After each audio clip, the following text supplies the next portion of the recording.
actor Javier Bardem.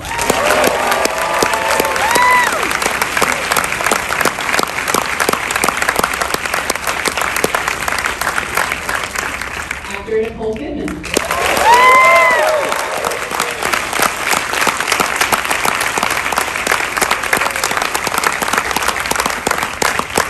And writer-director Aaron Sorkin.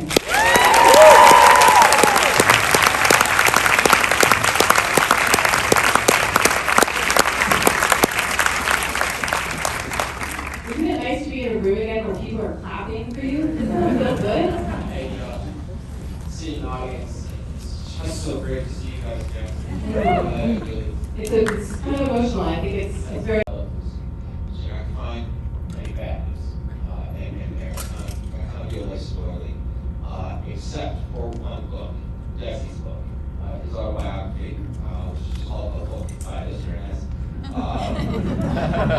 really recommend it. He's a fantastic storyteller. You get the sense that he had a few drinks before he started each chapter. Wait, let me try to imagine that. Okay. So when Lucy Arnaz said, "Take the gloves off," my mother was not an easy woman. In other words, we're not looking for a movie that's like one of these books. Well, so Todd spent that year and a half kind of. Listen, what I liked the most at first was Todd. I like the idea of working with him. I'm generally worried about biopics. With a biopic, it's very easy to fall into a familiar structure of the audience. So I do want to talk about the structure because that is my main question for you, in the sense that you chose what I would call a compressed time period, of course. And you have declared your love in the past for, quote, claustrophobic spaces in short periods of time. That has sort of become a signature of a lot of your work. I think about certain Broadway episodes of West Wing and clearly the newsroom where you see people stuck in a room and they have to solve a problem by the end of the hour.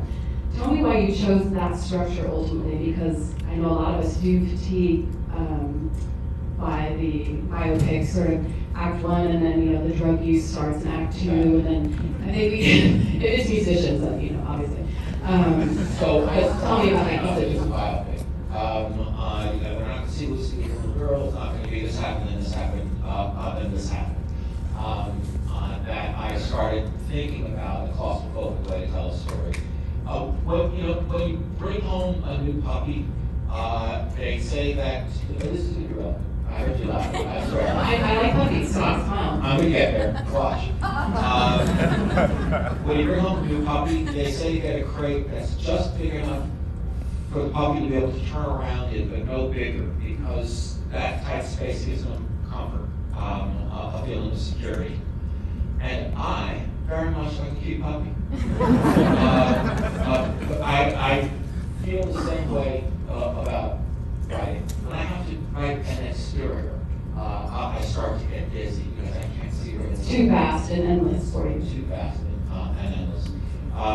Anyway, I saw this compressed structure where I took three things that really happened, everything in this movie really happened, but it just didn't all happen in the same week.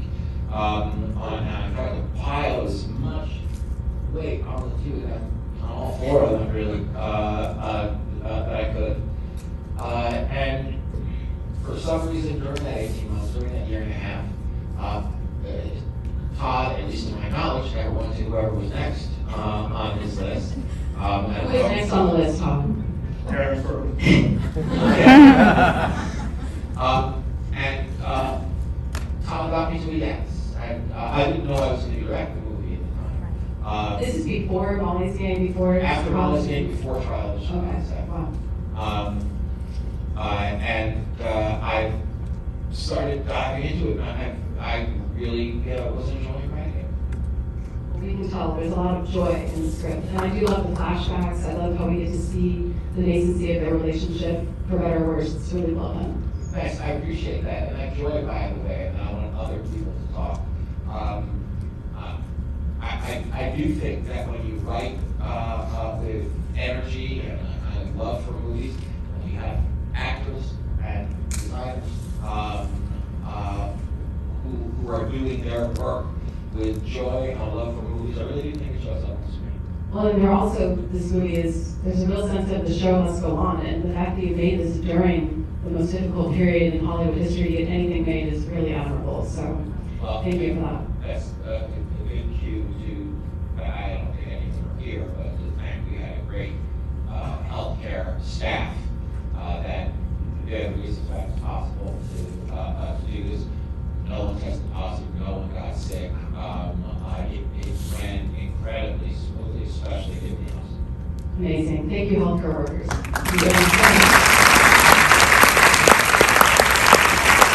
Pressure, I can't imagine how you were feeling. And I read that you were hoping for some prosthetics early on to help you maybe feel like more of a physical transformation had taken place. And Aaron politely told you no, you're not going to be able to use that. I begged. And he just, he was interested in Lucille Ball. He was interested in the human being. He was interested in the relationship and the relationships, and he was interested in the humanness of the film. Did you feel more freedom then to really get into things like voice work and physicality, to bring to life sort of her physical presence without the aid of what we would say is more of a facial transformation? I mean, I changed my eyebrows. Yes, all in the detail.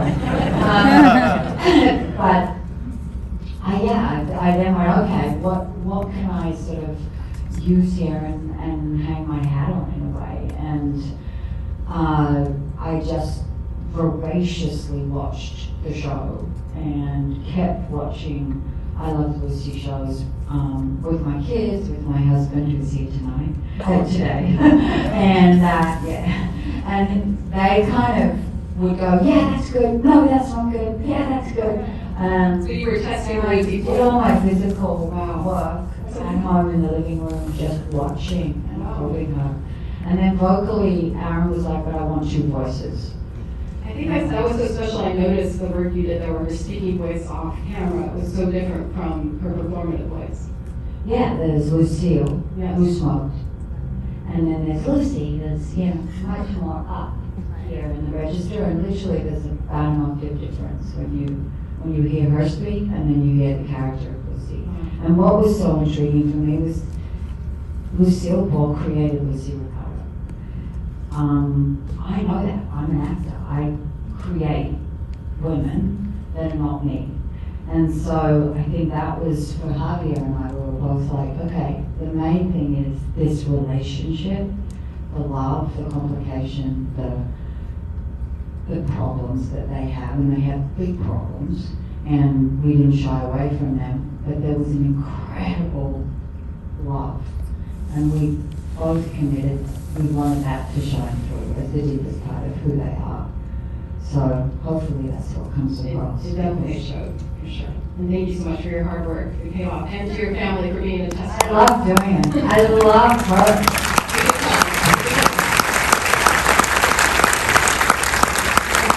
Congratulations. Just so fun. Just so much joy and fun, and just a renewed appreciation for what this guy accomplished at a time when no one who looked like him was on television. I mean, it's in this day and age where we talk so much about inclusion, this was absolutely groundbreaking. So thank you so much for capturing that. Now I hear that you lobbied very, very hard for this role. Very much. Very hard. And tell me about your Zooms and how you impressed the casting people over Zoom. It's funny because in Spain it wasn't as popular as in the States. I love Lucy. I'm 52. I saw some episodes when I was a little one. But when I knew from my beautiful friend and agent, Elise, who's here, that this project was going to happen, I started to dive in years before it happened and read about it, and then I immediately fell in love with Desi because I got a connection with what he represented, with his energy.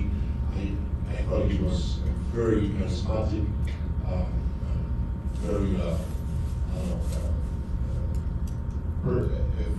person that would really fight for what he believed, and at the same time very loving and caring and fun to deal with. And I fell in love with that character, so I changed this character for on, and when it happened, then I started to experience. Did you already know how to play the bongos that well? That was very impressive. I play bongos. I don't play guitar, but I play bongos. And your singing was excellent. Did you do a lot of vocal training and music training? Yeah, I mean, yeah. And did you test these skills in front of your family too? Oh, well, my kids were telling me how to sing better. Way better than me, and they were like, no, don't do that, Dad, don't do that. Kids are good at being unfiltered with their feedback. Exactly. Well, But thank you so much. I had also the great help of everybody around me. So it's about how you should see. It's about, I mean, with this material and this group of people, it's very difficult to fail. You really have to really work hard to fail. Right. You had a great team, and it shows. Yes, thank you. And Jeff, I'd like to talk about the cinematography. Kid from Westchester. And I was a regional theater actor that somehow got an audition during the run of a little play called A Few Good Men, which some of you may have seen film of. Raise your hand if you saw it on Broadway.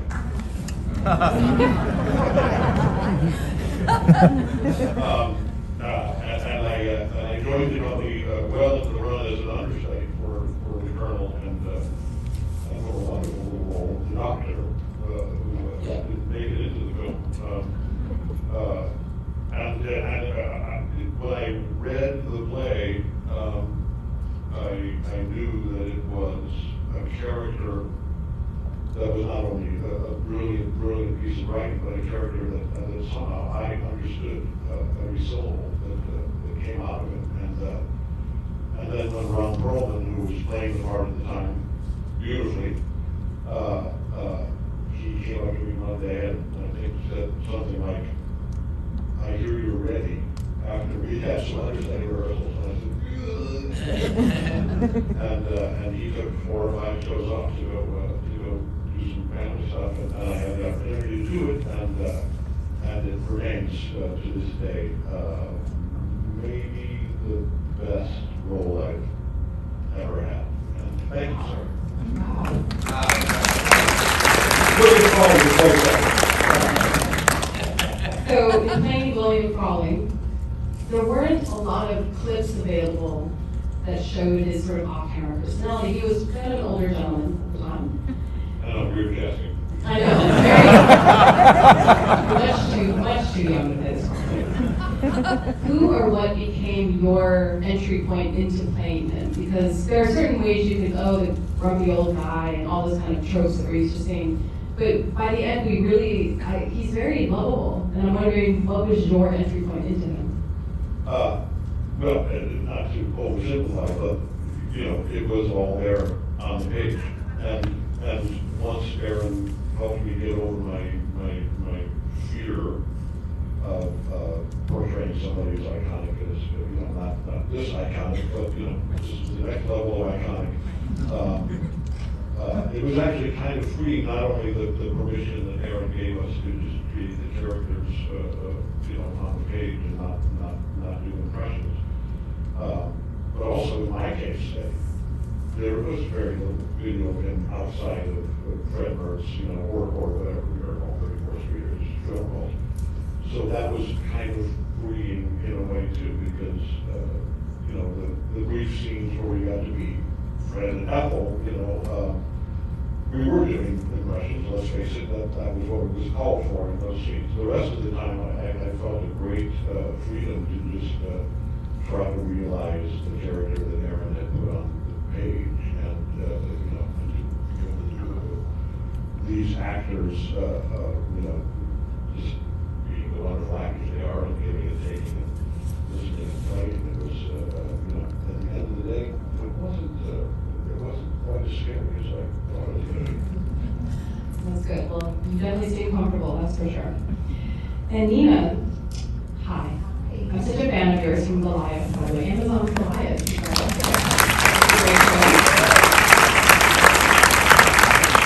Actually, JK is your co-star in the current season, which is interesting. Isn't that wild? That is wild. It's interesting to think that, like Vivian Vance, Makes it look easy. If you look at the I Love Lucy set on television, and you come back and see the movie many times, Lucy is exactly the same, down to the little tiny things on the fireplace mantle, whatever it is, you got it perfectly. Not by myself. I have a lot of help. And Trish Gallagher Glenn, who's the prop master of the league.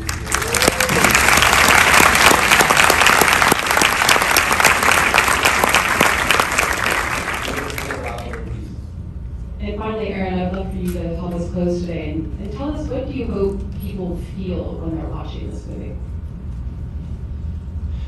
You know, first and foremost, before a movie can be anything else, before it can be relevant, before it can be important, it has to be good, right? So more than anything else, what I want is for you to be happy that you spent that 2 hours watching this movie. That's not a modest goal. That's tough to do. And then beyond that, the realization that the lives of these characters are considerably more complicated than we want them to be. I think that part of the love affair that we still have with I Love Lucy is the same kind of relationship we have with a lot of especially half-hour shows, where these people are our friends, they come into our homes, we get to hang out with them once a week. They solve their problems by the end of the 30 minutes. That's right. So this was the marriage that people wanted, these were the best friends that people wanted, and again, just that reminder that things are considerably more complicated when cameras aren't running, and that's good. That's fine. You know, humans should be more complicated than their 22-minute, 30-second counterparts. And also just to imagine what Lucy was able to do at a time, it's just incredible to think about it. Well, and then there's that, and the agonizing, heartbreaking trickiness of the relationship between Lucy and Desi. These two people loved each other so much, passionately in love with each other. So you want to shake them and say, "This, make it work somehow, get it together." But like with all tragic love stories, there is in each of them a fatal flaw and aggression. I want to thank everyone for being here